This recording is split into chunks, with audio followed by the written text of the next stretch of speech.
SC వర్గీకరణకు అనుకూలంగా supreme court తీర్పు ఇవ్వడంతో ఎంఆర్పీఎస్ శ్రేణులు సంబరాలు చేశారు. పార్సిగుట్టులోని ఎంఆర్పీఎస్ జాతీయ కార్యాలయంలో ఎంఆర్పీఎస్ నాయకులు స్వీట్లు పంచుతూ టపాసులు పేల్చి సంబరాలు జరిపారు. ఎస్సీ వర్గీకరణ కోసం ఎంఆర్పీఎస్ వ్యవస్థాపక అధ్యక్షుడు మందకృష్ణ మాదిగ చేసిన పోరాటం ఎట్టకేలకు ఫలించిందని ఆనందం వ్యక్తం చేశారు.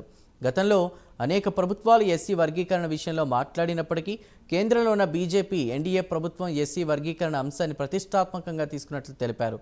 వర్గీకరణ విషయంలో స్పష్టమైన వైఖరితో ఎన్డీఏ ప్రభుత్వం వ్యవహరించిన తీరు అభినందనీయమన్నారు. ఎస్సీ వర్గీకరణ మూలంగా విద్య, ఉపాధి రంగాలలో రిజర్వేషన్లు మేలు చేకూరినట్లు కూడా తెలిపారు.